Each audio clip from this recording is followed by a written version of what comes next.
Discuss the significance of the keywords mentioned in the preamble of the Indian Constitution கேட்டிருக்காங்க. இந்திய அரசியலமைப்பின் முகப்புரையில் குறிப்பிடப்பட்டுள்ள முக்கிய வார்த்தைகள் முக்கியத்துவத்தை பற்றி விவாதிக்கும். அது என்ன பிரியாம்பிள்னா என்ன அப்படின்னு கேட்டீங்கன்னா ஃப்ரெண்டு, முகவரை அப்படின்றது என்னன்னா நம்ம இந்தியா அப்படின்றது எப்படிப்பட்ட நாடு, அது அந்த நாடு எப்பேற்பட்ட நாடு அப்படின்றத சொல்லக்கூடியது. அப்ப நம்ம கான்ஸ்டிடியூஷன்ல இருக்கக்கூடிய மொத்த சாராம்சமையும் மொத்தமா சுருக்கி ரத்தின சுருக்கமா சொல்றது எங்க சொல்லியிருப்பாங்கன்னா பிரியாம்பிள்.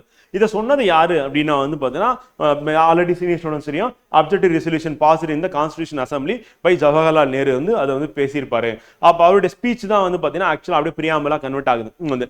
அப்ப இந்தியன் கான்ஸ்டிடியூஷன் அப்படின்னும் போது அந்த கான்ஸ்டிடியூஷன் ஆர்டிகல் 1ல இருந்து அப்படியே ஸ்டார்ட் ஆகாம அப்ப அந்த கான்ஸ்டிடியூஷனுக்கு முன்னாடி என்ன பண்றோம் அப்படின்னா ஒரு கிஸ்து மாதிரி ஒன்று சொல்லிடுறோம். இந்த கான்ஸ்டிடியூஷன் எப்படிப்பட்ட கான்ஸ்டிடியூஷன், இல்ல என்னென்னலாம் இருக்கு அப்படின்றத சொல்றதுக்கான ஒரு என்ன சொல்றதுன்னா ஒரு கவரிங் லெட்டர் மாதிரி எது இருக்கு அப்படின்னா பிரியாம்பிள் இருக்கு அப்படின்னு பார்க்குறோம்.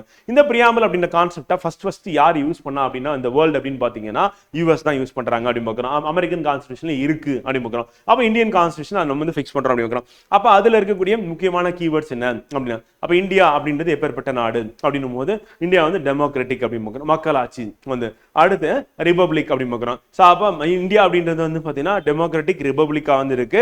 சோ அப்ப மக்களாட்சி, குடியரசு, ரிபப்ளிக்னா குடியரசு அப்படின்னா என்ன அர்த்தம்னா, இப்ப மொனார்க்கிக்கும் ரிபப்ளிக்கும் என்ன வித்தியாசம் அப்படின்னா, மொனார்க்கி அப்படின்னா ஹெட் யார் இருப்பாங்க அப்படின்னா ஒரு கிங் இருப்பாங்க இல்ல குவீன் இருப்பாங்க. ஈவன் அங்க மக்களாட்சி இருக்கும், டெமோக்ராட்டிக் இருக்கும். இப்ப எக்ஸாம்பிள் பிரிட்டன் எடுத்துக்கலாம். சோ பிரிட்டனுடைய ஹெட் யாருன்னா ஒரு அரசனோ அரசியோ இருப்பாங்க, சிம்பாலிக் ஹெட்டா இருப்பாங்க, மேபி பவர் கூட இருக்கலாம். ஆனா அங்க தேர்ந்தெடுக்கப்பட்ட ஒரு அரசாங்கம் இருக்கும். அப்படி இருந்ததுன்னா அதுதான் டெமோக்ராட்டிக்.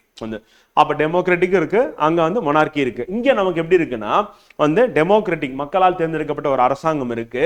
இந்த அரசாங்கத்துடைய தலைவரா நம்ம யாரை வைக்கிறோம் அப்படின்னா குடியரசுத் தலைவர் வைக்கிறோம், அவரு ரிபப்ளிக். சோ அப்ப ரிபப்ளிக் அப்படின்னா என்னன்னா மக்களால் தேர்ந்தெடுக்கப்பட்டவர் தான் அங்கே. அப்ப மக்களால் எப்படி தேர்ந்தெடுக்கப்படுறாரு அப்படின்னு பாத்தீங்கன்னா இன்டைரக்டா. அப்ப நம்ம எலெக்ட் பண்ற எம்எல்ஏ, நம்ம செலக்ட் பண்ற எம்பி, அவங்க போய் என்ன பண்றாங்க, ஓட்டு போட்டு குடியரசுத் தலைவரை தேர்ந்தெடுக்கிறாங்க அப்படின்னு. அப்ப தேர்ந்தெடுக்கப்பட்ட ஒரு தலைமை இருந்ததுன்னா அதுதான் ரிபப்ளிக்னு பாக்குறோம். இந்த வார்த்தை எங்க இருக்குன்னா பிரியாம்பிள் இருக்கு. அப்ப டெமோக்ராட்டிக் ரிபப்ளிக் அப்படின்னு. அடுத்து சாவரின். சாவரின் அப்படின்னா எந்த ஒரு வெளிநாடு உள்நாடு தலையீடு இல்லாம தானே முடிவெடுக்கும் தன்மை அப்படின்னு பாக்குறோம். இப்ப எக்ஸாம்பிள் அமெரிக்கா ஒரு பக்கம் பொருளாதார தடை, இப்ப டாக்ஸ் நான் அதிகப்படுத்த போறேன், இங்க ஏற்றுமதி பண்றீங்க, நான் இறக்குமதி பண்ணா 50% டாக்ஸ் போடுவேன் உன்னுடைய பொருளுக்கு அப்படின்னா. சோ அப்ப இந்த மாதிரி வெளிநாடுடைய தலையீடு இருந்தாலும் தானே முடிவெடுக்கும் தன்மை. இப்ப எக்ஸாம்பிள் இந்தியாவுக்கும் பாகிஸ்தானுக்கு நடுவுல பிரச்சனை. பகல்காம் தாக்குதலுக்கு அடுத்து இந்தியா என்ன பண்றாங்கன்னா பாகிஸ்தானுடைய பார்டருக்குள்ள போய் அவங்களுடைய நிலப்பரப்புல இருக்க டெரரிஸ்ட் முகாம்லாம் அழிக்கிறாங்க. இப்ப பதிலுக்கு பாகிஸ்தான் பதிலடி, இந்தியா அப்புறம் ரெண்டு பேரும் போர் நிறுத்தத்துல ஈடுபடுறாங்க. உடனே அமெரிக்கா என்ன சொல்ல, நான் போய் பேசினேன், அதுக்கப்புறம் தான் போரை நிறுத்தினாங்க அப்படின்னு சொல்லிட்டு. ஆனா இந்தியா என்ன சொல்லிச்சுன்னா அதெல்லாம் கிடையாது, என்னுடைய இறையாண்மை, நான் என்னுடைய நாட்டுடைய உள் விவகாரமா இருந்தாலும் சரி, வெளி விவகாரமா இருந்தாலும் சரிதான், முடிவெடுக்கிறது நான் தான் முடிவெடுப்பேன்னு சொல்லிட்டு தெளிவான ஒரு பதில என்ன பண்ணாருன்னா நம்ம பிரைம் மினிஸ்டரும் கொடுத்தாரு. அதுக்கப்புறம் நம்மளுடைய எக்ஸ்டர்னல் ஆஃபீஸ் மினிஸ்டர் சொன்னார். அப்ப இதுல இருந்து என்ன தெரியுதுன்னா, எந்த ஒரு வெளிநாட்டுடைய தலையீடு இல்லாம நம்மளே முடிவெடுக்கும் அதிகாரம் நமக்கு இருக்குன்னு நம்ம எதுல சொல்றோம்னா பிரியாம்பிள்ல சொல்றோம். அதான் சாவரின் அப்படின்னு பார்க்கணும். சோ அப்ப இறையாண்மை அப்படின்னு பார்க்கணும். சோ அப்புறம் நம்ம டெமோக்ராட்டிக், ரிபப்ளிக் அண்ட் சாவரின் பார்க்கணும். இது மட்டும் இல்லாம வேற என்னெல்லாம் இருக்கு அப்படின்னா பாத்தீங்கன்னா சோசியலிஸ்ட், சமதர்மவாதம் அப்படின்னு பார்க்கணும். சோ அப்ப நம்ம சோசியலிஸ்ட் தலைவர்கள் யார் இருக்காங்க அப்படின்னா பாத்தீங்கன்னா நம்ம ஜேபி நாராயணன் சொன்னாலும் நம்ம முக்கியமான தலைவர்கள் அப்படின்னு பார்க்கும்போது பாத்தீங்கன்னா நமக்கு இண்டிபெண்டன்ஸ் வாங்கினோம் அப்படின்னா நம்ம சொல்லக்கூடியவங்க 3 பேர் முக்கியமான. ஒன்னு மகாத்மா காந்தி, 2வது ஜவஹர்லால் நேரு, 3வது சுபாஷ் சந்திர போஸ். இவங்க 3 பேருமே முக்கியமானவங்க. இதுல இந்த 2 பேர் இருக்காங்கல்ல, ஜவஹர்லால் நேரு, சுபாஷ் சந்திர போஸ், இவங்க 2 பேருமே சோசியலிஸ்ட் லீடர்ஸ். காங்கிரஸ்குள்ளே இருப்பாங்க, ஆனா இவங்க சோசியலிஸ்ட்வாதிகளா இருப்பாங்க. அப்ப இந்த சோசியலிஸ்ட் அப்படின்ற வேர்டை பாத்தீங்கன்னா நம்ம காங்கிரஸ் இயக்கத்திலே இருந்தாலும் இதை கொண்டு சேர்க்கறது யாருன்னா ஜவஹர்லால் நேருடைய பொண்ணு யார் அப்படின்னு பாத்தீங்கன்னா இந்திரா காந்தி. அவங்க தான் என்ன பண்ணா சோசியலிஸ்ட் அப்படின்ற வார்த்தையை உள்ள சேர்க்கிறாங்க. செகுலர் அப்படின்ற பிரின்சிபல் ஃபாலோ பண்ணிருக்காங்க, காந்தி ஃபாலோ பண்ணிருக்காங்க, ஐஎன்சி ஃபாலோ பண்ணிருக்கு. நம்ம ஃப்ரீடம் ஸ்ட்ரகிள்ல பாத்தீங்கன்னா mass participation of all the religion follow பண்ணாங்க. அந்த வேர்டை பாத்தீங்கன்னா இந்திரா காந்தி அவங்க தான் உள்ள சேர்க்கிறாங்க. அப்ப செகுலர் அப்படின்னு வார்த்தை. சோ அதுக்கப்புறம் பாத்தீங்கன்னா நமக்கு ஜஸ்டிஸ் அப்படின்னு பார்க்கும்போது பொலிட்டிக்கல், எக்கனாமிக், சோசியல் ஜஸ்டிஸ் அப்படின்ற வார்த்தை அங்க இருக்கு. அதே மாதிரி ஃப்ராடர்னிட்டி இருக்கு, சகோதரத்துவம் இருக்கு, அண்ட் ஈக்குவாலிட்டி இருக்கு. இந்த மாதிரி வார்த்தையெல்லாம் எங்க இருக்கு அப்படின்னா நம்ம பிரியாம்பிள்ல இருக்கு அப்படின்னு பார்க்கிறோம். சோ அதுதான் நம்ம இப்ப क्वेश्चन கேட்டிருக்காங்க. அப்ப நம்ம கான்ஸ்டிடியூஷன் மேக்கர்ஸ் என்ன பண்ணாங்கன்னா நம்ம ஃப்ரீடம் ஸ்ட்ரகிள்ல நம்ம குறிப்பா எதெல்லாம் முன் வச்சோமோ என்னென்னலாம் நம்ம ஈக்குவாலிட்டி பிஃபோர் லா வேணும், ஃப்ரீடம் ஆஃப் ஸ்பீச் வேணும், ஃப்ரீடம் ஆஃப் எக்ஸ்பிரஷன் வேணும், ஃப்ரீடம் ஆஃப் அசோசியேஷன் வேணும். இது எல்லாமே பிரிட்டிஷ் வந்து எதெல்லாம் தரமாட்டேன்னு சொன்னானோ அது எல்லாமே நம்ம வந்து கான்ஸ்டியூஷன்ல கொடுக்கறது வந்து இப்போ அடல்ட் சஃபரேஜ் வந்து வயது வந்து ஒரு வாக்குரிமை கொடுக்கறது சொல்லிட்டு நம்ம கான்ஸ்டியூஷன்ல கொண்டு வந்ததுன்னு பார்க்கணும். ஸோ இப்போ நம்ம கேட்கறது பிரியாம்பிள் என்னப்பா இருக்கு அப்படின்னு கேட்கணும். அப்போ பிரியாம்பிள் என்ன இருக்கு அப்படின்றது நம்ம இப்போ சொன்ன இந்த வார்த்தை தான் இருக்கும். ஸோ அந்த வார்த்தையை பார்ப்போங்க. The term preamble refers to the introduction or preface to the constitution. So அப்போ முகப்புரை என்ற சொல் அரசியலமைப்பின் அறிமுகம் அல்லது முன்னுரையை குறிக்கிறது. இன்ட்ரோடக்ஷன் வந்து the contains a summary or essence of the constitution. அப்போ இது அரசியலமைப்பின் சுருக்கம் அல்லது தனிச்சிறப்புமை கொண்டுள்ளது. அப்போ 15 மார்க் அப்படின்னு கண்டிப்பா நம்ம என்ன பண்ணணும், ஒரு இன்ட்ரோடக்ஷன் கண்டிப்பா கொடுக்கணும். 10 மார்க்கும் கொடுக்கலாம். 10 மார்க்ல நம்ம அதே மாதிரி நம்ம ஒரு ஃபேக்டா கொடுக்கணும், இல்லைன்னா ஒரு வேலிடான ஒரு பாயிண்டா கொடுக்கணும். கொஸ்டினே திருப்பி எழுதக்கூடாது. அப்போ பிரியாம்பிள் அப்படின்னா என்ன அப்படின்னு சொல்லிட்டு இன்ட்ரோடக்ஷனா வந்திருக்கு. And preamble to the Indian constitution based on the objective resolution drafted and moved by யார் மூவ் பண்ணா அப்படின்னா வந்து Pandit Jawaharlal Nehru and adopted the constitution assembly அப்படிங்கறோம். சோ அப்ப அவர் பாஸ் பண்ண அந்த objective resolution வரைவு அதுதான் வந்து என்ன பண்றாங்க அப்படின்னா குறிக்கோள் தீர்மானத்தை தான் என்ன பண்றாங்கன்னா இவங்க வந்து கான்ஸ்டிடியூஷன் அசெம்பிளி வந்து ஏத்துக்கிட்டாங்க அப்படின்னு பார்க்கறோம். நேருவால் கொண்டு வரப்பட்டது அப்படிங்கறோம். and keywords இந்த preamble என்ன keywords இருக்கு அப்படின்னு சொல்லிட்டு ஃபர்ஸ்ட் நம்ம பட்டியலிடுறோம். எப்பவுமே நம்ம இந்த மாதிரி எழுதும்போது என்ன பண்ணிடலாம் அப்படின்னா வந்து ஒரு ஃப்ளோ சார்ட் மாதிரி போட்டுக்கலாம். இல்லை 1 2 3 நம்பர் போட்டு எழுதுனீங்கன்னா கரெக்டாக இருக்கும். பேராகிராஃபாக கொடுக்காதீங்க, ஏன்னா முக்கியமான கீவேர்ட்ஸ் இதெல்லாம். அதே மாதிரி கேபிட்டல் லெட்டர் வந்து எழுதுனீங்க அப்படின்னா கரெக்டாக இருக்கும். பாக்ஸ் போட்டிங்கன்னா கரெக்டாக இருக்கும். ஸோ கீவேர்ட்ஸ் அப்படின்னு போட்டு sovereign, socialist, secular, democratic, republic, justice, liberty, equality, fraternity அப்படின்னு பார்க்குறோம். ஸோ இதெல்லாம் வந்து எங்கே இருக்குது அப்படின்னா முகப்பரியில் முக்கிய வார்த்தைகள் அப்படின்னு சொல்லி போட்டு எழுத வேண்டியதான். அப்போ பாக்ஸாக போடுறது இல்லை ஃப்ளோ சார்ட்டாக போடுறது கூட போட்டு காமிச்சிடலாம் வந்து. ஸோ இப்போ சாவரின் அப்படின்னும் போது என்ன, இறையாண்மை அப்படின்றது என்ன அப்படின்னா வந்து ஏற்கனவே சொன்னது எந்த ஒரு உள்நாடு வெளிநாடு தலையீடு இல்லாமல் தானே முடிவெடுக்கக்கூடிய அதிகாரம் இருக்கு, சுயமா வந்து நடந்துக்கிறது, சுதந்திரமா இருக்கிறது அப்படின்றதான் வந்து நம்ம எதுல சொல்றோம், இறையாண்மை சொல்றோம் அப்படின்னு பார்க்கறோம். 1949 India declared the continuation of full membership of the காமன்வெல்த்ல நம்ம மெம்பரா இருந்தாலும் வந்து British crown as the head of the காமன்வெல்த்தா இருந்தாலும் இது எந்த வகையிலும் நம்மளுடைய இறையாண்மையை பாதிக்காது அப்படின்னு. காமன்வெல்த் நம்ம மெம்பரா இருக்கிறோம், சும்மா ஒரு மீட்டிங் போறாங்க, கலந்துக்கிறோம், காமன்வெல்த் கேம்ஸ் நடக்குது, அதில் பார்ட்டிசிபேட் பண்றோம், அவ்வளவுதான். மற்றபடி வந்து பாத்தீங்கன்னா இந்தியாவுடைய எந்த ஒரு டிசிஷன்லையும் சரிதான் யாரும் தலையிட முடியாது, இந்த பிரிட்டன் தலையிட முடியாது. காமன்வெல்த் ஹெட்டா வந்து பிரிட்டனுடைய கிங்கோ குயினோ இருந்தாலும் தலையிட முடியாது அப்படின்றத இங்க வந்து மென்ஷன் பண்ணிருக்காங்க. பட் நம்ம இந்த பாயிண்டோட முடிச்சுக்கலாம். அது வந்து அந்த அளவுக்கு நமக்கு வந்து இது தெரிஞ்சுக்கணும். ஆனா இந்தியா வந்து காமன்வெல்த் மெம்பரா இருக்கு வந்து. சோ அதுல வந்து பாத்தீங்கன்னா பிரிட்டனுடைய தலைமை இருந்தாலும் வந்து பாத்தீங்கன்னா அது எந்த விதத்துல நம்ம பாதிக்காது அப்படின்னு நம்ம தெரிஞ்சுக்கலாம். இந்த ஃபர்ஸ்ட் பாயிண்ட் மட்டும் நம்ம எழுதிட்டோம் அப்படின்னு, ஃபர்ஸ்ட் 2 பாயிண்ட் எழுதிட்டோம் அப்படின்னா வந்து பாத்தீங்கன்னா கரெக்டா இருக்கும் அப்படின்னு பார்க்கிறோம். சோ நம்ம கொடுக்கறது எப்பவுமே வந்து ஆன்சர் கீ வந்து டீடைலா தான் இருக்கும். ஆனா இந்த நம்ம எது வந்து எழுத போறோம் அப்படின்னு நம்ம தான் டிசைட் பண்ணணும். ஏன்னா நமக்கு இருக்கிறது 2.5 பேஜ் வந்து 15 மார்க்குக்கு. அப்ப நம்ம என்ன எழுதலாம் அப்படின்னு நம்ம தான் டிசைட் பண்ண போறோம். நோட்ஸ் மேக்கிங் நீங்க பண்ணிடலாம் ஃப்ரெண்ட் வந்து. ஆனா ஆன்சர் ரைட்டிங் அப்ப நீங்க எதை ஸ்கிப் பண்ணிடலாம். வழக்கமா நம்ம நோட்ஸ் மேக்கிங் நிறைய பண்ணாலும் மறந்துடுவீங்க. மறந்துட்டு 4 பாயிண்ட்ல 2 பாயிண்ட் தான் ஞாபகம் அதான் எழுதுவீங்க. ஆனா டெலிபரேட்டாவே நம்ம என்ன பண்றோம் அப்படின்னா சில பாயிண்ட்ஸ் ஸ்கிப் பண்ணிடலாம். பேஸ்ட் ஆன் நம்ம டைம் ஸ்பேஸ். ஏன்னா 10 நிமிஷத்துல எழுதணும், 2.5 பேஜ்ல எழுதணும் அப்படின்னும் போது நம்ம என்ன பண்ணலாம்னா இந்த 2 பாயிண்ட் மட்டும் இறையாண்மைக்கு எழுதுனா போதும் அப்படின்றது நான் இங்கே சொல்லிடுறேன். ஆனா இந்த பாயிண்ட்ஸ் நீங்க வந்து கதை படிச்சு வச்சுட்டீங்க அப்படின்னா நம்ம இது பாதிக்குமா பாதிக்காதா அப்படின்றது நம்ம தெரிஞ்சுக்கலாம். அடுத்து சோசியலிஸ்ட், சமதர்மம் அப்படின்னு பார்க்குறோம். இதை வந்து யாருன்னா ஏற்கனவே சொன்னதுதான் இந்திரா காந்தி அம்மையார் அவங்க பிரைம் மினிஸ்டர் இருக்கும்போது தான் இதை வந்து என்ன பண்றாங்க, கொண்டு வராங்க, உள்ள சேர்க்கிறாங்க. அதுவும் நம்ம 1976 42nd அமெண்ட்மெண்ட் ஆக்ட் வந்து மினி கான்ஸ்டியூஷன் சொல்லுவோம். ஏன்னா கான்ஸ்டியூஷன் பெரும்பான்மையான பகுதியில் கை வச்சிருவாங்க, திருத்திடுவாங்க. அப்ப திருத்தம் கொண்டு வர்றது எப்ப அப்படின்னா 1976 42வது அரசியலமைப்பு திருத்தத்தில் கொண்டு வராங்க அப்படின்னு பார்க்குறோம். ஸோ அப்போ என்ன ஆட் பண்றாங்க அப்படின்னா சோசியலிஸ்ட் அப்படின்ற வார்த்தையை வந்து ஆட் பண்றாங்க அப்படின்னு பார்க்குறோம். ஸோ இந்த சோசியலிஸ்ட் அப்படின்ற வார்த்தை என்னன்னா சமதர்மவாதம் அப்படின்னு பார்க்குறோம். நம்ம சோசியலிஸ்ட் பிரின்சிபல்ஸ் அப்படின்னு நம்ம எடுத்துக்கும் போது வந்து பார்த்தீங்கன்னா கம்யூனிசம் அப்படின்றதும் சோசியலிஸ்ட் அப்படின்றதும் அதே மாதிரி நம்ம முதலாளித்துவம் அப்படின்னும் போது வந்து கேபிட்டலிசம் அப்படின்னும் வித்தியாசம் இருக்கு. கேபிட்டலிசம் அப்படின்னா பிரைவேட்டுக்கு முழு சுதந்திரம், எந்த ஒரு கட்டுப்பாடும் யார் விதிக்க மாட்டாங்க, அரசாங்கம் விதிக்காது, முழு சுதந்திரத்தோட நீங்க செயல்படலாம் அப்படின்றது வந்து. அதே கம்யூனிசம் அப்படின்னா வந்து பிரைவேட்டுக்கு அங்கே வேலையே கிடையாது. எல்லா ரிசோர்ஸுமே யார் கண்ட்ரோல்ல இருக்கும், கவர்மெண்ட்டுடைய கண்ட்ரோல்ல இருக்கும் அப்படி பார்க்குறோம் வந்து. அப்போ கவர்மெண்ட்டுடைய கண்ட்ரோல்ல இருக்குன்னா கவர்மெண்ட் வந்து எல்லா பிஸ்னஸ் எல்லாமே சர்வீஸ், ட்ரெயின், ரயில்வே, ஏர்போர்ட்டு எல்லா சர்வீஸும் அவங்க தான். பேங்கிங்ல இருந்து எல்லாமே அவங்க தான். ஸ்கூல், அப்புறம் எஜுகேஷனாக இருக்கட்டும், ஹெல்த்தாக இருக்கட்டும், எல்லாமே யார் ப்ரொவைட் பண்ணுவாங்கன்னா கம்யூனிசம் அப்படின்னும் போது முழுக்க கவர்மெண்ட் தான். பிரைவேட்டுக்கு வேலையே கிடையாது. எல்லாரும் அதில் போய் வேலை செய்யலாம், மாசம் சம்பளம் வாங்கலாம், கவர்மெண்ட்டே இந்த சர்வீஸ் ப்ரொவைட் பண்ணிடும். ஆனா சோசியலிசம், அது இந்தியன் ஃபார்ம் ஆஃப் சோசியலிசம் என்னன்னா coexisting of private and public வந்து ஒரே நேரத்தில் அரசும் செயல்படும், அரசும் இருக்கும், அரசாங்கம் அதே இன்னொரு இடத்துல வந்து பிரைவேட், 2 பேரும் ஒன்னா செயல்படும். இப்போ எக்ஸாம்பிள் பாருங்க, பிஎஸ்என்எல் இருக்கு, டெலிகம்யூனிகேஷன் நெட்வொர்க்ல, அங்கேயே வந்து ஜியோ இருக்கு, ஏர்டெல் இருக்கு அப்படின்னு பார்க்கணும். அதே மாதிரி பஸ் சர்வீஸ்ல பிரைவேட் பஸ் இருக்கு, கவர்மெண்ட் பஸ் இருக்கு. ஸோ அந்த மாதிரி தான். அப்போ இப்போ ட்ரெயினில் இருக்காங்கன்னா ட்ரெயின்லேயும் கொண்டு வந்துட்டாங்க. ஐஆர்சிடிசி வந்து பார்த்தீங்கன்னா அவங்க ரன் பண்ணுறக்கூடியது வந்து பார்த்தீங்கன்னா ப்ரைவேட்டாக அவங்களே ரன் பண்ணிக்கிறாங்க வந்து. ஸோ அப்போ என்ன ஆகுது அப்படின்னா நமக்கு வந்து கவர்மெண்ட் வந்து என்ன பண்ணுறாங்கன்னா சர்வீஸ் ப்ரொவைடராகவும் இருக்கு, ப்ரைவேட்டாக சர்வீஸ் ப்ரொவைடர், அதான் தான் இந்தியாவில் இருக்கணும். அப்போ ரெண்டுமே ஒரே நேரத்தில் செயல்படுது பார்க்குறோம். So Congress party it self வந்து பார்த்தீங்கன்னா adapter resolution establish socialistic pattern அப்படின்றது 1955 இது வந்து ஹிஸ்ட்ரி வரலாற்றில் வரக்கூடிய இன்ஃபர்மேஷன்ஸ். ஸோ அது நம்ம என்ன பண்ணலாம் அப்படின்னா பாயிண்ட்ஸ் வந்து குறைக்கணும் அப்படின்னும் போது வந்து நம்ம இது தெரிஞ்சுக்கலாம், நோட்ஸ் எடுக்கலாம். ஆனால் எழுதும் போது நம்ம என்ன பண்ணலாம் அப்படின்னா வந்து இந்த சோசியலிஸ்ட் அப்படின்ற வார்த்தையை எப்போ நம்ம ஆட் பண்ணோம் அப்படின்றது நமக்கு இம்பார்ட்டன் வந்து.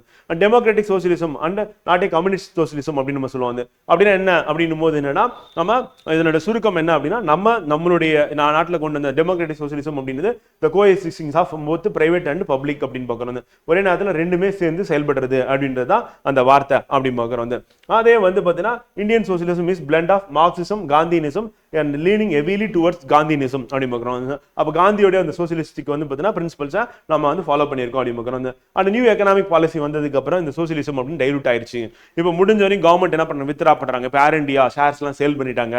இப்போ எங்கேயாவது வந்து ஏர்போர்ட்ல அந்த ஏரோப்ளைன் சர்வீஸ் வந்து பார்த்தீங்கன்னா ஏர் டிரான்ஸ்போர்ட் சர்வீஸ்ல வந்து கவர்மெண்ட் இருக்கு அப்படின்னா கிடையாது, பெரும்பாலும் இல்லை. இருக்கிறாங்க பவன் அவான்ஸ் அப்படின்னு சொல்லிட்டு வந்து பப்ளிக் செக்டார் தான் வந்து என்ன பண்ண ப்ரொவைடரா இருக்காங்க. ஹெலிகாப்டர் மட்டும் இப்போ சர்வீஸ் வந்து ப்ரொவைட் பண்றாங்க, ஃபெரி சர்வீஸ் ப்ரொவைட் பண்றாங்க அந்தமான் நிக்கோபார் நார்த் ஈஸ்டர்ன் டெரிட்டரிக்கு. ஆனால் ஏர் இந்தியா வந்து திருப்பி டாடா கையில திருப்பி சேல் பண்ணிட்டாங்க அப்படின்னு பார்க்குறோம் வந்து.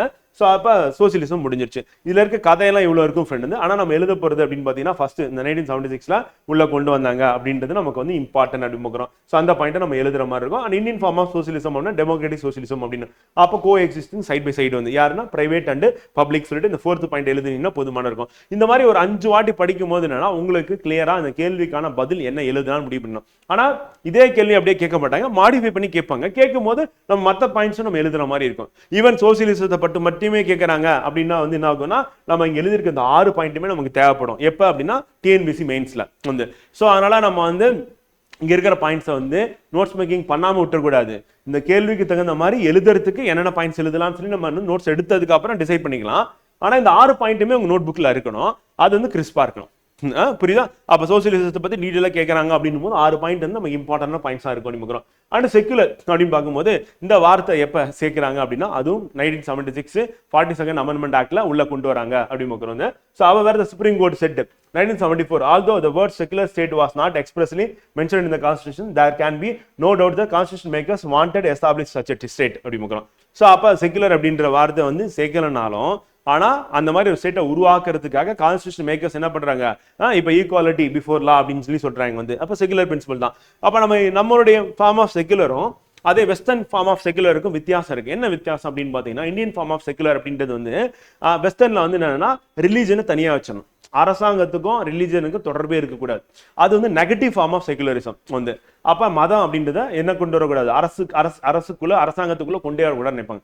ஆனா இங்க பாசிட்டிவ் ஃபார்ம் ஆஃப் செகுலரிசம். அப்ப அரசாங்கம் வந்து எல்லா மதத்தையும் மதிக்கும் வந்து, எல்லா மதமும் வந்து பார்த்தீங்கன்னா வளர்றதுக்கு அரசாங்கம் சப்போர்ட் பண்ணும். அதே நேரத்தில் தேவைப்பட்டா அந்த ரிலீஜியஸ் வந்து பார்த்தீங்கன்னா இன்ஸ்டிடியூஷன் இருக்கு, கோயில் இருக்கு, டெம்பிள் இருக்கு, மாஸ்க் இருக்கு, சர்ச் இருக்குன்னா அது எடுத்து நடத்துற வேலையை யாரு பண்ணுவோம்னா அரசாங்கமே பண்ணுவோம் அப்படின்னு.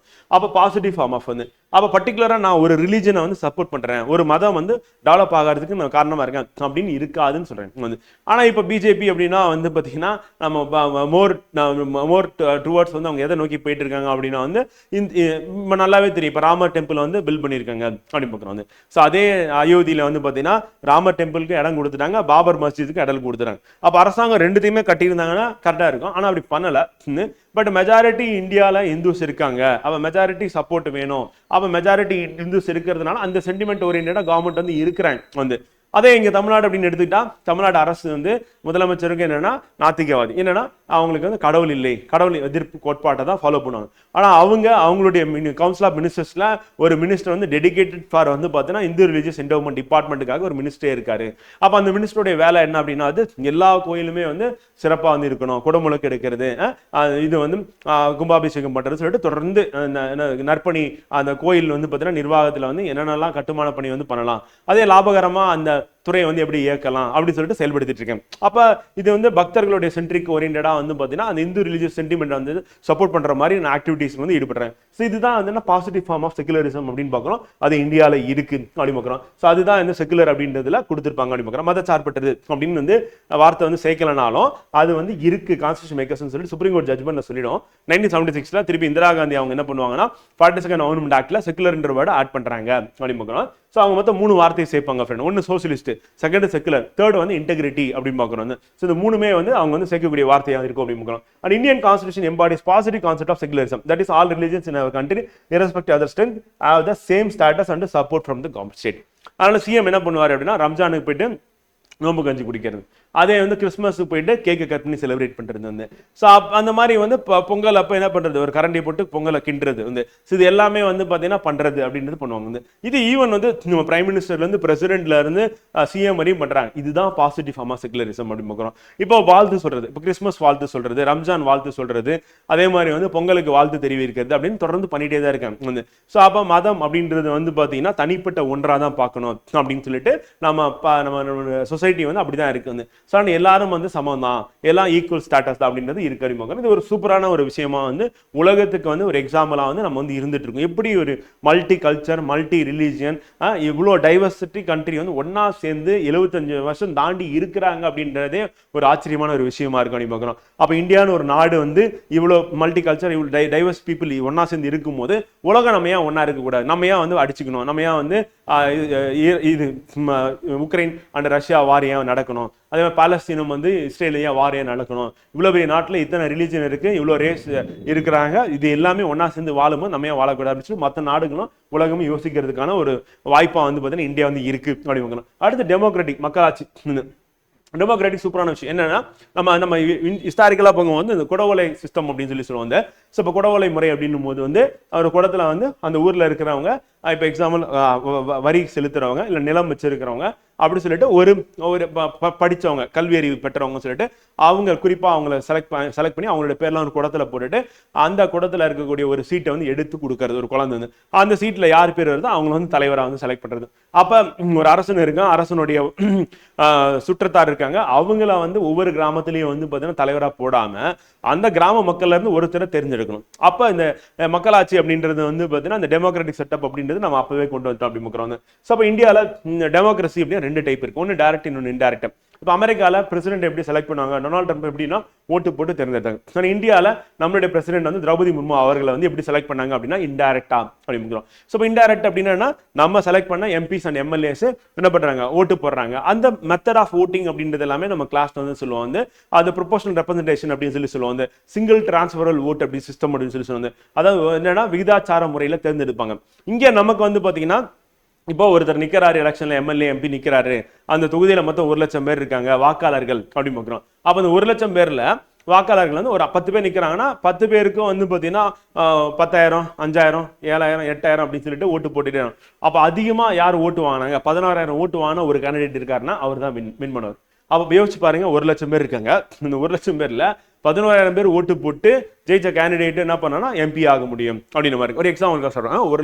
எப்படி கோடி கணக்கில் தான் இருக்கும், ஒரு உதாரணத்துக்கு சொல்றேன். ஸோ அப்போ என்ன ஆகுது அப்படின்னா வந்து இங்க இருக்கக்கூடியது இந்த டைரக்ட் டெமோக்ரஸி அப்படின்னாலும் வந்து நம்ம அந்த ஓட்டிங் அப்படின்றது வந்து மெஜாரிட்டி யார் ஓட்டு வாங்கினாங்களோ வந்து ஸோ அவங்க வந்து எலெக்டட் அப்படின்னு சொல்லி சொல்றாங்க. அதே மாதிரி democracy is of 2 types of direct and indirect அப்படின்னு பார்க்கும்போது நம்ம எக்ஸாம்பிள் வந்து பிரசிடென்ட் சொல்லலாம், இன்னொரு எக்ஸாம்பிள் வந்து எம்பி எம்எல்ஏஸ் வந்து சொல்லலாம் அப்படின்னு பார்க்குறோம் வந்து. ஸோ இந்தியா பொறுத்தவரையும் வந்து பார்த்தீங்கன்னா ஸோ அதுதான் இங்கே கொடுத்துருக்காங்க ஃப்ரெண்டு.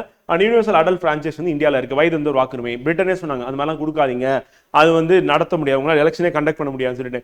ஆனால் நம்ம சுதந்திரம் வாங்கினதுல இருந்து வயது வந்து அப்போ ஆரம்பத்தில் எவ்வளோ இருந்ததுன்னா 21 வயசு இருந்தது.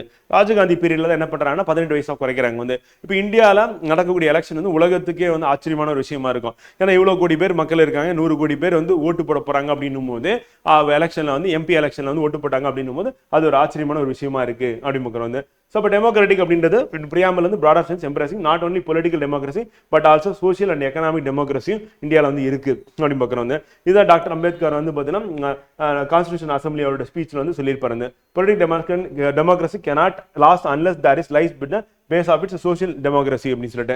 ஸோ அப்போ சமூகத்தில் மக்களாட்சி இருந்தால் தான் அரசியல் மக்களாட்சி அப்படின்றது வந்து அவன் நிலைத்திருக்க முடியும் அப்படின்றத அம்பேத்கருடைய ஸ்டேட்மெண்ட் வந்து இருக்கு. இப்போ நம்ம நோட்ஸ் மேக்கிங் அப்படின்னு பார்த்தீங்கன்னா டீட்டெயிலாக தான் ஃப்ரெண்ட் இருக்கும். ஆனால் நம்ம என்ன பண்ண போறோம்னா அதில் நம்ம இப்போ இந்த கொஸ்டினுக்கு தகுந்த மாதிரி எடுக்கும் போது நம்ம எந்த பாயிண்ட் எழுதலாம்னு சொல்லி நீங்கள் தான் டிசைட் பண்ணி எழுத போறீங்க. அப்போ ஒவ்வொருத்தருடைய ஆன்சரும் வந்து பார்த்தீங்கன்னா இன்னைக்கு டெய்லி டெஸ்ட் 1 நீங்கள் எழுதும் போது டெய்லி டெஸ்ட் 1, 2 நீங்கள் எழுதும் போது சின்ன சின்ன டிஃபரன்சஸ் வந்து இருக்கும். அது வந்து எப்படி உங்களுக்கு வந்து ஃபீட்பேக் வந்து கொடுக்குறாங்க எவ்வளவு மார்க் போடுறாங்க அப்படின்றத நீங்க வந்து பாத்துக்கலாம் ஃப்ரெண்ட். அடுத்து ரிபப்ளிக், குடியரசு. Democratic polity can be classified into 2 categories, monarchy and republic நம்ம ஏற்கனவே சொன்னோம். ஸோ அப்போ ராஜா ராணியை கொண்டது தான் முடியாட்சின்னு சொல்லுவோம். அதே குடியாட்சி அப்படின்னா மக்களால் தேர்ந்தெடுக்கப்பட்டது அப்படின்னு பார்க்குறோம். அப்போ பிரிட்டன் ஒரு எக்ஸாம்பிளா சொல்லலாம், யூஎஸ்ஏ இன்னொரு எக்ஸாம்பிளா சொல்லலாம். இந்தியா வந்து பார்த்தீங்கன்னா சூஸ் பண்ணது அப்படின்றது வந்து நம்ம ஜனாதிபதி ஆட்சி கிடையாது, ஆனால் இந்தியாவில் பாராளுமன்ற முறையா இருந்தாலும் இது வந்து குடியரசு தான் அப்படின்னு பார்க்குறோம். அப்போ நம்ம இந்தியாவிலும் குடியரசுத் தலைவர் வந்து இருக்காரு அப்படின்னு பார்க்குறோம் வந்து. ஸோ அது நமக்கு வந்து இம்பார்ட்டன்ட் அப்படின்னு பார்க்குறோம். அடுத்து ஜஸ்டிஸ் வந்து நீதி அப்படின்றது. அப்போ இந்தியாவில் நீதி அப்படின்னு பார்க்கும்போது வந்து சோசியல், எக்கனாமிக், பொலிட்டிக்கல், ஸோ 3 விதமாக கிடைக்கணும் அப்படின்னு சொல்லிட்டு வந்து இப்போ எக்ஸாம்பிள் வந்து பொலிட்டிக்கல் ஜஸ்டிஸ் அப்படின்றது எங்கே கிடைக்கும் அப்படின்னு பார்த்தீங்கன்னா நம்ம இந்தியன் கான்ஸ்டியூஷனில் நம்ம குறிப்பாக சொல்லக்கூடிய ஃபண்டமெண்டல் ரைட்ஸ், நமக்கான அடிப்படை உரிமைகள். இப்போ அரசாங்கம் நமக்கு எதிராக வந்து செயல்படுது அப்படின்னா, மக்களுக்கு எதிராக செயல்பட்டுச்சுன்னா அப்போ இந்திய குடிமகன் என்ன பண்ணலாம், சுப்ரீம் கோர்ட்டை டேரெக்டாக அணுகலாம், ஹைகோர்ட்டுக்கு வந்து போகலாம். அப்படி போகிறது வந்து பொலிட்டிக்கல் ஜஸ்டிஸ் அப்படின்னு பார்க்குறோம். அண்ட் சோசியல் எக்கனாமிக் ஜஸ்டிஸ் அப்படின்னா சோசியலாக பேக்வர்டாக இருக்கும் அப்படின்னா நம்மள லிஃப்ட் பண்றதுக்கு வந்து, அண்ட் எக்கனாமிக் பேக்வர்டா இருக்கும் அதில் நம்ம உயர்த்ததுக்கு. அப்போ அது எங்க சொல்லியிருக்காங்க அப்படின்னா அரசு நெரிசை கோட்பாடுன்னு சொல்லிட்டு பார்ட் 4 த கான்ஸ்டியூஷன் வந்து பகுதி 4ல வந்து சொல்லியிருக்காங்க. ஸோ அது வந்து அரசு நெரிசை கோட்பாடு, டிபிஎஸ்பின்னு சொல்லுவோம், டைரக்ட் பிரின்சிபல் ஸ்டேட் பாலிசி சொல்லிட்டு. ஸோ அந்த இடத்துல நமக்கு என்ன கிடைக்குன்னா சோசியல் அண்ட் எக்கனாமிக் ஜஸ்டிஸ் வந்து கிடைக்குது அப்படின்னு. ஸோ அப்போ ரெண்டுமே எதுல இருக்கு அப்படின்னா வந்து நம்ம இந்தியன் கான்ஸ்டியூஷன் இருக்கு. ஸோ அதுல இருக்கிறத எடுத்துட்டு வந்து எங்க வச்சிருக்காங்க அப்படின்னா பிரியாம்பிள்ல ஃபிக்ஸ் பண்ணியிருக்காங்க அப்படின்னு வச்சிருக்காங்கன்னு பார்க்குறோம். அதான் எசன்ஸா வந்து இருக்கு அப்படின்னு. அப்போ நம்ம பேக்வர்டா இருக்கிறவங்க எஸ்சி எஸ்டி சொல்லிட்டு அவங்க நிலைமை வந்து மாறணும் அப்படின்றதுக்காக செயல்படுது. அப்போ எக்கனாமிக்லி வீக்கர் செக்ஷன் இருக்கிறாங்க அப்படின்னா ஸோ அவங்களுக்கு ரிசர்வேஷன் வந்து கொடுக்கறது, எங்கன்னா எஜுகேஷன்ல கொடுக்கறது, எம்ப்ளாய்மெண்ட்ல கொடுக்கறது அப்படின்றத பண்ணியிருக்கோம் அப்படின்னு பார்க்குறோம். ஸோ அதான் வந்து ஜஸ்டிஸ் அப்படின்னு பார்க்குறோம். ஸோ இது ஐடியல் எங்க நம்ம எடுத்தோம் அப்படின்னா ரஷ்யன் ரெவல்யூஷன் வந்து எடுத்தோம் அப்படின்னு பார்க்குறோம். ஸோ ரஷ்யன் ரெவல்யூஷன் எந்த வருஷம் நடந்ததுன்னா 1917 நடக்கும் அப்படின்னு பார்க்குறோம். ஸோ அதுல இருந்து தான் நம்ம என்ன பண்றோம்னா சோசியல், பொலிட்டிக்கல், எக்கனாமிக் அப்படின்ற ஜஸ்டிஸ் வந்து நம்ம எடுக்கிறோம் அப்படின்னு பார்க்குறோம். அடுத்து லிபர்ட்டி, சுதந்திரம். So சுதந்திரம் அப்படின்றது என்னன்னா term liberty means the absence of restraints on the activities of individuals. அப்ப நமக்கான சுதந்திரம் அப்படின்னும் போது எங்க இருக்குன்னா ஃபண்டமெண்டல் ரைட்ஸ்ல இருக்கு. அண்டர் ஆர்டிகல் வந்து பாத்தீங்கன்னா 19ல வந்து இருக்கு அப்படின்னு பார்க்கறோம். சோ அதுல வந்து ஒரு 6 ரைட்ஸ் வந்து நமக்கு வந்து கொடுத்திருக்காங்க அப்படின்னு பார்க்கறோம். சோ அதை பத்தி பேசுறதா என்ன அப்படின்னா வந்து சுதந்திரம் அப்படின்னு பார்க்கறோம் ஃப்ரெண்ட். சோ அப்ப சுதந்திரம் அப்படின்றது எங்க இருந்து வருது அப்படின்னா வந்து இந்த பிரெஞ்சு ரெவல்யூஷன்ல இருந்து வருது அப்படின்னு பார்க்கறோம். சோ அப்ப சுதந்திரம் அப்படின்றது பிரெஞ்சு ரெவல்யூஷன்ல இருந்து நம்ம எடுத்திருக்கோம். சோ அது வந்து நம்மளுடைய இதுல வந்து ஃபண்டமெண்டல் ரைட்ஸ் வந்து நமக்கு வந்து கொடுக்கப்பட்டிருக்கு அப்படின்னு பார்க்கறோம். சோ அது நமக்கு இம்பார்ட்டன்ட் வந்து. அண்ட் ஈக்குவாலிட்டி ஃப்ராட்டர்னிட்டி அப்படின்னா பிரெஞ்சு ரெவல்யூஷன்ல இருந்து எடுத்திருப்போம். இது வந்து பாத்தீங்கன்னா நம்ம ரஷ்யன் ரெவல்யூஷன்ல இருந்து எடுத்தது. ஈக்குவாலிட்டி அப்படின்னு means absence of special privileges to any sections of the society and the provision of adequate opportunities for all the individuals without any discrimination அப்படின்னு பார்க்கறாங்க. சோ அத ஈக்குவாலிட்டி. சோ அப்ப நமக்கு டிஸ்கிரிமினேஷன் இருந்தது, காலங்காலமா இருந்தது. பிரிட்டிஷ் வரதுக்கு முன்னாடி டிஸ்கிரிமினேஷன் இருந்தது, பிரிட்டிஷ் வந்ததுக்கு அப்புறமே இருந்தது. இதை வந்து போக்கணும் அப்படின்றதுக்காக தான் நம்ம என்ன பண்ணோம்னா அண்டர் ஆர்டிகல் 14 கீழே நம்ம என்ன பண்றோம் அப்படின்னா சட்டத்தின் முன் அனைவரும் சமம் அப்படின்னு சொல்லி நம்ம கொடுத்துருக்கோம். அப்ப ஈக்குவாலிட்டி அப்படின்றது முக்கியமான ஒண்ணா வந்து இருக்கு அப்படின்னு பார்க்கறோம். சோ அதை நம்ம என்ஷூர் பண்ணியிருக்கோம் அப்படின்னு பார்க்கறோம். அடிப்படை உரிமைகளை நம்ம வந்து கொடுத்துருக்கோம் கான்ஸ்டிடியூஷன்ல அப்படின்னு பார்க்கறோம். சோ ரைட் டு ஈக்குவாலிட்டி அப்படின்னு பார்க்கறோம். அதே மாதிரி two elections Lok Sabha and state assemblies on the basis of adult suffrage அப்படின்னு பார்க்கறோம். ஆர்டிகல் 326 கீழே நம்ம என்ன பண்ணலாம், எலெக்ஷன் வந்து கண்டக்ட் பண்ணும்போது ஓட்டு போடுறது அப்படின்றது 326 கீழே வயது வந்து ஒரு வாக்குரிமை தான் இருக்கு. அப்ப எந்த மதத்துல எந்த காஸ்ட்ல கம்யூனிட்டியில இருக்காங்க அப்படின்லாம் கிடையாது, யார் வேணாலும் ஓட்டு போடலாம் அப்படின்றதான் வந்து. அண்ட் ஃப்ராட்டர்னிட்டி சகோதரத்துவம் அப்படின்னு எடுத்துக்கிட்டோம் அப்படின்னா வந்து நம்ம அந்த பிரெஞ்சு ரெவல்யூஷன்ல இருந்து நமக்கு வர்றதா சகோதரத்துவம், ஃப்ராட்டர்னிட்டி அப்படின்ற வார்த்தை வந்து. The Constitution promotes a feeling of the fraternity by the citizens by single citizenship வந்து. ஸோ அப்போ ஒற்றை குடியுரிமை கொடுக்கறது மூலியமா என்ன பண்ணா சகோதரத்துவத்தை சொல்றாங்க. இப்போ அமெரிக்கா அப்படின்னு எடுத்துட்டோம்னா இரட்டை குடியுரிமை இருக்கு, ஃபெடரல்ல ஒன்று இருக்கும், ஸ்டேட்ல ஒன்று இருக்கும். ஆனா இந்தியா பொறுத்தவரைக்கும் ஒரே ஒரு ஒற்றை குடியுரிமை தான் அப்படின்னு பார்க்கறோம். ஆனா நம்ம சொல்லும் போது தான் நம்ம என்ன சொல்லுவோம், நான் தமிழன், நான் இந்திய அப்படின்னு சொல்லிட்டு பிரிச்சு சொல்லிட்டு இருப்போம் வந்து போதுன்னா. பட் இந்தியா பொறுத்தவரை இந்தியன் தான் ஒரே ஒரு சிட்டிசன் தான் அப்படின்னு பார்க்கறோம். ஸோ தமிழ்நாடு சிட்டிசன் சொல்லிட்டு ஏதாவது சிட்டிசன்ஷிப் இருக்கா அப்படின்னா கிடையாது அப்படின்னு பார்க்கறோம். ஸோ ஆர்டிகல் 51A அப்படின்றது ஃபண்டமெண்டல் டியூட்டிஸ் வந்து பார்த்தீங்கன்னா கொடுக்குது. அதுல வந்து பார்த்தீங்கன்னா என்னன்னா ஃப்ராட்டர்னிட்டி அப்படின்ற வார்த்தையை வந்து டிஸ்கஸ் பண்ணியிருக்காங்க அப்படின்னு பார்க்கறோம். ஸோ அப்போ ஃபண்டமெண்டல் டியூட்டிஸ்ல fraternity spirit of common brotherhood வந்து இருக்கணும். அப்ப சகோதரத்துவ உணர்வை வளர்ப்பது அப்படின்றது இந்திய குடிமகனின் கடமையா இருக்கு அப்படின்னு பார்க்கறோம். அண்டர் ஆர்டிகல் 51A கீழே சொல்லியிருக்கோம். அப்ப கான்ஸ்டிடியூஷன் உள்ள எங்க இருக்கு, பிரியாம்பிள் அந்த வார்த்தை வந்து என்ன சொல்றாங்க அப்படின்றத நம்ம சொல்லிட்டு வந்துட்டு இருக்கோம். சோ அப்ப இன்டெகிரிட்டி அப்படின்ற வார்த்தையை வந்து என்ன பண்றாங்கன்னா 1976 ஏற்கனவே சொன்னதுதான் சோசியலிஸ்ட், செக்குலர் அண்ட் இன்டெகிரிட்டி அப்படின்னு பார்க்கறோம். வந்து சமதர்மம், சமய சார்பற்ற, அப்புறம் வந்து பார்த்தீங்கன்னா இன்டெகிரிட்டி ஒருமைப்பாடு அப்படின்ற வார்த்தையை வந்து இந்திரா காந்தி அம்மையார் தான் சேர்க்கிறாங்க அந்த 3வது வார்த்தையை அப்படின்னு பார்க்கறோம். அப்ப நம்ம பிரியாம்பிள் அமெண்ட்மெண்ட் பண்ணது அப்படின்றது ஒரே ஒரு இதை தான் பண்ணாங்க. அது 1976ல 42வது அரசியலமைப்பு திருத்தத்துல பண்றாங்க அப்படின்னு பார்க்கறோம். சோ அது நமக்கு எக்ஸாம் பாயிண்ட் ஆஃப்ல இம்பார்ட்டன்ட் பண்ணுது.